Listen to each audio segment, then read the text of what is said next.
You want to make crochet toys, but you don't know where to begin. Maybe you've been crocheting blankets and things like that for a while, 2D crochet, or maybe you've never crocheted before at all. This video is going to walk you through those fundamental basic techniques to help you dive in and get started with your first amigurumi projects. So we're going to look at magic circles, single crochets, increases and decreases, and the different ways that you'll find them written in patterns. In no time at all, you'll be flowing through those crochet patterns and making adorable little crochet plushie friends. So the starting block of most crochet toys is the magic circle. Now a magic circle is where we make a crocheted circle, but it is completely closed off. So you can make circles as well with chains, but a magic circle is a very specific way of making a ring that you can tighten. Here's how I make a magic circle.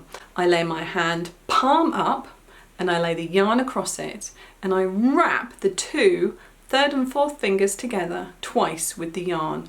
I then pinch the ends of the yarn together to make a triangle. I take my hook, I stick the hook through the circle, I pick up the yarn and pull it through, I pick up the yarn and I pull it through again. And then you have created the loop into which your first round of single crochets is going to be made. So we're going to make the single crochets now. So our single crochet simply involves putting our hook through the ring or the stitch if we're doing this within a round, picking up the yarn and pulling it through, picking up the yarn again and pulling it through the loops on the hook. And that is one single crochet, and most patterns will begin with either make a magic circle of 6 stitches, or it will be written as make a magic circle and then the first instruction will be single crochet 6 times or 6 single crochets. Now the reason that this can get a bit confusing sometimes is that we write it in different ways. So most crochet artists are consistent within their own descriptions, but that doesn't mean that they're consistent between crocheters. So the first place you need to watch out is for the difference between UK and US single crochets. Now, despite the English accent, I work in American terms, so that's my single crochet. But if you're looking at a UK site that says it's in UK terms, they'll say double crochet for this instead of single crochet. So just watch out for that. You'll find that it is very rare to double crochet into a magic circle for a toy pattern. So if you're doing toys, if it says double crochet, the likelihood is that it means single crochet US, double crochet UK. So now we're going to close our circle now that we've made our stitches into it by pulling the inner loop tightly first and then the outer tail to close it off. And now we can begin the next round. As we follow the pattern around, what we're going to need to do is increase the circle. And we're going to do that by making a pattern of multiples of single crochets into particular stitches. So for example, if you've got a magic circle with 6 single crochets in it, your next round is likely to end up with a total of 12 stitches. That's double 6. And the ways that you'll see this written might be increase times 6 or make 6 increases. Now an increase is doubling up of the stitches. So I write that mathematically in my pattern. So I write 2 single crochets or 2 SC, so that's an abbreviation of single crochet, times 6.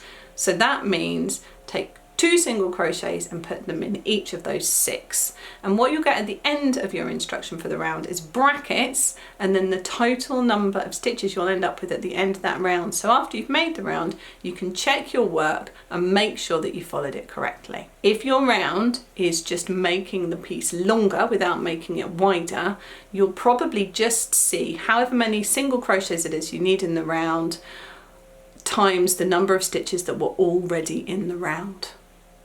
So for example, from here, if I was making a nice long neck for a giraffe, for example, I would simply say 1 single crochet or just single crochet or SC times 12. So that's 1 in each of those stitches. And then I would have instructions at the beginning that would tell you how many rounds you're going to do that for. Now we're going to decrease, and to decrease, what we're going to do is slightly more complicated, but don't worry, it's very similar. So we're going to take our hook, with the yarn already attached to it because we've been working, and we're going to stick it through the next single crochet along, pick up the yarn and pull it through, and then instead of yarning over and completing the stitch, we're going to go straight into the next stitch, pick up the yarn, pull it through, and then yarn over and pull through all the loops. And so that's created one stitch for the price of two, so you've decreased. And in instructions that will either say single crochet 2 together, so you're joining 2 together, or SC2 TOG, and that's how I tend to write it, or it will say decrease times 6, assuming that we're reducing that same round we were working on before. And that will tell you to go all the way around. And again, the brackets at the end of the round will tell you how many stitches you want to have left over. Now, that's very standard ways of writing in the patterns. You will also see some people who write them slightly differently as well. But when you understand that the basis is just growing and shrinking patterns, it makes it a bit easier to follow, I think. And what you'll find in subsequent rounds is your increases won't always happen in every stitch of the round, and the same thing for your decreases. So as the pattern grows, those will be interspersed with more and more individual single crochets, but they'll be written in a really similar way. So I hope that that's been a helpful quick introduction to reading amigurumi patterns for you. If you've got any questions at all, just pop them in the comments section below and I'll do my best to help you out. I've got some more videos, some older ones that have looked at things like sewing the toys together and stuff like that might be useful to you as well, which I'll pop links to below. And if you want to have a check of any of my patterns, they're all free on the Lucy Kate Crochet website, and I'll link them down below as well. Happy crocheting!